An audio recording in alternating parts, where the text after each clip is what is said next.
మళ్ళీ ఒక హైదరాబాద్లో జూబ్లీ హిల్స్లో ఒక కారు 2 బైకులను ఢీకొట్టి వెళ్ళిపోయింది. ఇందులో ముగ్గురి పరిస్థితి విషమంగా ఉంది. అందులో ఇద్దరు అన్నా చెల్లెళ్ళు ఉన్నారు. ప్రస్తుతం వారికి ట్రీట్మెంట్ అందిస్తున్నారు మెడికవర్ హాస్పిటల్ వైద్యులు ఘన్శ్యామ్ డాక్టర్ గారు ఉన్నారు. సార్ ఎలా ఉంది ఇప్పుడు వాళ్ళిద్దరి పరిస్థితి, ఏం చెప్తారు?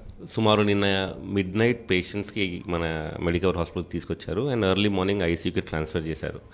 ఇద్దరు అన్న చెల్లెలు ఇద్దరు అడ్మిట్ అయి ఉన్నారు. చెల్లెలకి బాగా దెబ్బలు తగిలినాయి, ఆమెకి మల్టిపుల్ ఫ్రాక్చర్స్ అయినాయి. ఓకే, మన ఈ రైట్ హ్యూమరస్ ఫ్రాక్చర్, స్కాప్లా వెనకాల ఈ bone, right side multiple ribs fractures, దాంతోపాటు ఊపిరితిత్తులకి దెబ్బలు తగిలింది, లివర్కి బాగా దెబ్బ తగిలింది. సో గ్రేడ్ 3 లివర్ ఇంజరీ ఉంది, ప్లస్ స్పైన్ ఫ్రాక్చర్స్ ఉన్నాయి. ఇది కాకుండా హిప్ బోన్కి కూడా దెబ్బలు బాగానే తగిలినాయి. 3వ వ్యక్తి కూడా వచ్చాడు ఇక్కడికి ట్రీట్మెంట్ తీసుకోవడానికి, అతని పరిస్థితి ఏదన్నా సార్? ఐ థింక్ 3వ వ్యక్తికి పెద్దగా దెబ్బలు తగలలేదు, ఎందుకంటే తను ఈఆర్ నుంచి అంటే నేను చూడలేదు కాబట్టి ఐసీయూకి రాలేదు ఆ పేషెంట్. అంటే what ever information I got was తను వచ్చారు, తనకి కావాల్సిన ప్రైమరీ ఫస్ట్ ఎయిడ్ ట్రీట్మెంట్ ఇచ్చిన తర్వాత I think he got discharge.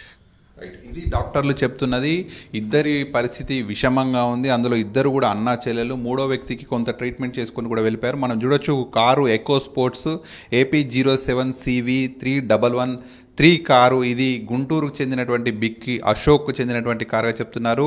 నిన్న రోడ్ పైన అత్యంత వేగంగా ఈ 2 వెహికల్స్ ఢీకొట్టి పట్టించుకోకుండా వారిని కనీసం హాస్పిటల్కు చేర్చే విధంగా కూడా ప్రయత్నించకుండా ఢీకొట్టి తనకు పట్టనట్టుగా వెళ్ళిపోయాడు. ఇటువంటి కేసులు నిర్లక్ష్యం ఎక్కువగా పెరుగుతోంది హైదరాబాద్లో.